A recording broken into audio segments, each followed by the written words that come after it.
현재 우리나라의 요양병원과 요양원의 현실을 알면 상당히 참담합니다.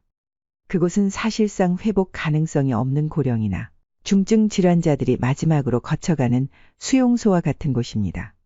많은 사람이 이러한 시설에서 반쯤 정신이 나간 치매 어르신들만이 산다고 생각할 수 있겠지만 실제로는 치매가 있는 분들은 전체의 20에서 30% 정도이며 나머지 분들은 신체적으로 불편해서 오시는 분들입니다. 요양병원이나 요양원에 부모나 가족을 맡기고 돌아서 본 경험이 있는 사람들은 알 것입니다. 생의 마지막 길을 받아들이지만 그래도 아쉬움이 남아서는 자식이나 가족들을 물끄러미 쳐다보는 부모의 모습을 직접 겪어본 사람들이라면 이러한 의료 환경은 반드시 바뀌어야 한다는데 동의하실 겁니다. 지난 20에서 30년 동안 요양병원과 요양원은 의료의 상업주의와 고령화에 편승해 수천 수만 개로 늘어났습니다. 초고령화 시대가 가속화되면 이러한 비인간적인 죽음으로 가는 마지막 수용소는 더 많이 늘어나게 될 것입니다.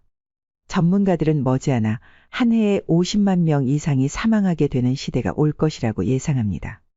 가장 무서운 현실은 요양원의 이야기는 더 이상 남의 얘기가 아니라는 것입니다. 주변 사람들뿐 아니라 부모님 그리고 언젠가는 당신이 겪을 수 있는 아니 어쩌면 겪을 수밖에 없는 상황이 올 것이기 때문입니다. 죽음으로부터 예외인 사람은 아무도 없습니다. 어떤 자식들이 요양원에 들어가면 돈 몇 푼으로 부모님의 노후를 해결할 수 있다고 생각하는 그런 안일한 생각에 빠져 있을까요? 또 요양원에 보내지는 부모님의 슬픔 가득한 얼굴을 진정으로 들여다본 자식들은 몇이나 될까요?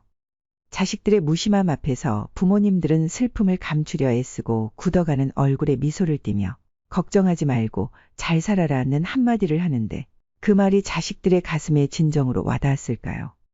지금부터 소개하는 이 이야기는 어느 한 요양원에서 삶을 마감하신 한 할머니의 이야기입니다. 시작하기 전에 구독과 좋아요 한 번씩만 꼭 눌러주시면 감사하겠습니다. 어느 작은 요양병원에서 한 할머니가 세상을 떠났습니다. 간호사들이 할머니의 소지품을 정리하던 중 한 편지를 발견했습니다. 그 편지의 내용에 감동한 간호사들은 이를 복사하여 모든 간호사에게 전달했고 한 간호사는 이것을 정신건강협회 뉴스지에 실었습니다. 이 편지는 단순하지만 마음을 움직이는 내용으로 동영상으로 만들어져 인터넷을 통해 전 세계로 전해졌습니다. 간호사님들, 저를 어떻게 보시나요? 저를 보며 어떤 생각을 하시나요? 아마도 저를 현명하지 못하고 변덕스럽다고 생각하시는지도 모르겠습니다. 아니면 초점 없는 눈동자를 가진 투정 부리는 늙은이로 보이는지도 모르겠습니다. 음식을 흘리고 대답을 느리게 하니 제가 답답했는지 큰 소리로 재촉하실 때 저는 당신들이 좀 더 인내심을 가지고 대해주기를 바랬습니다. 당신들이 저를 귀찮게 여기고 투덜거릴 때 저는 움직이지 못하는 몸속에서 용기를 내어 헛된 저항을 시도하고 싶었습니다. 당신들에게는 저는 일상적인 일들을 이해하지 못하는 노망난 늙은이로 보였을까요? 양말이나 신발 한 짝을 항상 잃어버리는 귀찮은 늙은이로 보였을까요? 목욕을 시킬 때 저는 설거지통에 담긴 그릇만도 못한 몸으로 대하는 것을 느끼며 저항하며 눈물을 흘렸지만 그 눈물은 흐르는 물에 섞여 당신들에게는 보이지 않았을 것입니다. 음식을 나눠주지 않고 대충 먹여주는 당신들의 눈에는 저를 가축보다 못한 늙은이로 보였을까요? 또 제 팔에 든 수많은 멍자국이 당신들 눈에는 도화지 위에 아무렇게나 그려놓은 망가진 보라색 도라지꽃으로 보였을까요? 간호사님들, 그렇다면 이제 눈을 뜨고 그런 식으로 저를 보지 말아주세요. 이 자리에 꼼짝하지 않고 앉아서 나의 의지는 상실되어가며 당신들이 지시한 대로 행동하고 먹고 온몸에 멍이 들어도 아픔을 참아야 했던 저도 10살 어린아이였을 땐 사랑하는 아버지도 있었고 사랑하는 어머니도 있었고 형제들도 자매들도 있었습니다. 20살 땐 사랑을 평생 지키기로 약속한 결혼 서약을 하고 25살이 되었을 땐 귀여운 어린 자녀들이 생겼습니다.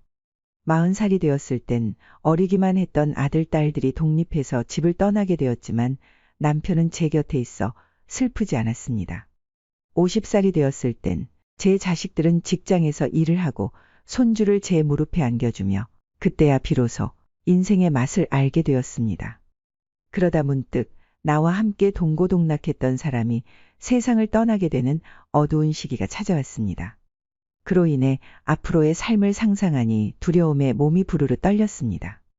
저는 이제 늙은이가 되었는데 참으로 우습게도 늙은이를 바보처럼 보이게 만드는 것들을 보면서 세월은 참으로 잔인한 것 같다는 생각도 해봤답니다. 몸은 노쇠해지고 우아함과 활력은 사라져버렸습니다. 한때 설렜던 것들이 이제는 무감각한 돌이 되어버렸습니다. 이 노쇠한 몸속에도 아직 어린아이 같은 마음이 살아있어 가끔 망가진 이 가슴이 뛰는 순간이 있습니다. 사랑하는 사람이 생겨 젊은 시절처럼 사랑을 하고 싶다는 꿈을 꾸기도 합니다. 즐거웠던 순간들을 회상하고 고통스러웠던 순간들도 회상하며 나는 다시 한번 삶을 사랑하며 살아가고 있습니다. 너무 짧고 빠르게 지나간 나를 생각하며 영원한 것은 없다는 현실을 받아들이기로 결심했습니다. 여러분, 이제 눈을 뜨고 보세요. 노년을 투정 부리는 사람으로 보지 말고 좀 더 깊게 나를 이해해 주세요. 당신의 아버지는 아니지만 어쩌면 아버지가 될 수도 있고, 당신의 어머니는 아니지만 어쩌면 어머니가 될 수도 있습니다. 그저 가축에게 먹이를 주듯이 대하지 말아주세요. 제발 상처를 주지 말아주세요. 가슴에 상처를 안고 세상을 떠나지 않게 해주세요. 살아가는 동안 가장 간절히 바라는 소원입니다. 이 이야기를 들으니 고려장이라고 불리는 요양원의 현실이 이렇다는 것이 놀라우면서도 슬픔과 분노가 교차하며 가슴이 아픕니다. 어느 한 기사에서 이런 내용을 읽은 적이 있습니다. 가족들은 노인들에게 전문적인 관리를 받을 수 있도록 요양원에 보내곤 합니다. 그러나 요양원에 입소한 노인들은 가능하다면 하루라도 빨리 이 세상을 떠나고 싶다는 간절한 소망을 품게 됩니다. 사실상 요양원에 노인들을 보내는 것은 자식들의 이기적인 욕망이지 효도가 아닙니다. 말도 못하고 누워있는 노인들에게 영양제를 주입하고 수면제를 먹이는 것입니다. 그들이 얼마나 고통스러울지 상상해 보세요. 요양원은 살기 위해 가는 곳이 아니라 죽기 위해 가는 곳입니다. 요양보호사들은 요양원을 고려장이라고 부르곤 합니다. 오래오래 건강하게 살아라 라는 축복의 말이 아니라 비난의 말이 되는 이곳. 요양원은 현대판 고려장이라고 할 수 있습니다. 과거에는 자식들이 부모님을 직접 돌봤지만 우리나라의 현 상황은 아이들의 수가 노인들보다 적어 노인들이 서로를 부양해야 하는 상황입니다. 그리하여 요즘에는 요양병원이나 요양원에 맡기는 경우가 많습니다. 그렇다면 우리는 이 현실을 그저 받아들여야 할까요? 요양원에 가지 않는 방법은 없는 걸까요? 다행히 방법이 있습니다. 나이 들어 요양원에 가지 않으려면 이 세 가지를 기억해야 합니다. 첫째, 경제적 독립을 해야 합니다. 이것은 노후에 안정된 삶을 영위하는데 매우 중요한 부분입니다. 나이 들어 자식에게 의지하려고 하지 말고 자신이 지낼 곳과 평생 먹을 것을 살 수 있을 정도의 최소한의 돈은 가지고 있는 것이 좋습니다. 자식이 아무리 힘들어해도 자식을 위해 노후 자금을 모두 주어서는 안 됩니다. 젊을 때는 막노동을 하든 어떻게든 돈을 모을 수 있지만 늙어서 돈이 없다면 주저앉게 됩니다. 또 요즘에는 시니어 일자리 관련 사업을 나라에서 지원하고 있으니 필요하다면 이런 것도 알아보시면 많은 도움이 될 것입니다. 둘째, 정신적 독립을 해야 합니다. 이것은 노후에 치매에 걸리지 않기 위해 하는 모든 활동을 말합니다.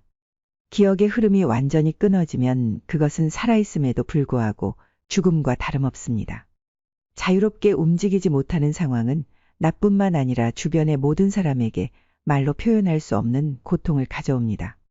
그러니 집에만 있지 마시고 경로당이나 종교 활동 등을 하며 사람을 만나거나 간단한 취미 활동을 즐기는 것이 좋습니다. 셋째, 육체적 독립을 해야 합니다. 여기서 말하는 육체적 독립이란 건강함을 말합니다. 평소에 운동을 멀리 하셨던 분들에게 가장 추천하고 싶은 것은 바로 걷기입니다. 또 보고된 관련 연구에 의하면 활성산소의 공격으로부터 우리 몸을 보호해주는 항산화 식품의 섭취와 적게 먹는 소식 등의 식습관은 노화를 어느 정도 지연시켜 줄 수 있다고 합니다. 병은 하루아침에 생겨나지 않습니다. 오랜 시간 아주 천천히 생활 습관을 통해 축적됩니다. 그러므로 경제적, 정신적, 육체적인 독립이 당신의 노년에 요양원이라는 철창에서 벗어나 자유의 날개를 달아줄 거라 믿습니다. 당신의 인생이 더욱 풍요롭고 행복할 수 있도록 최선을 다해 영상을 제작하도록 하겠습니다. 구독과 좋아요는 사랑입니다. 긴 영상 끝까지 시청해 주셔서 감사합니다. 지금까지 지혜의 동행이었습니다.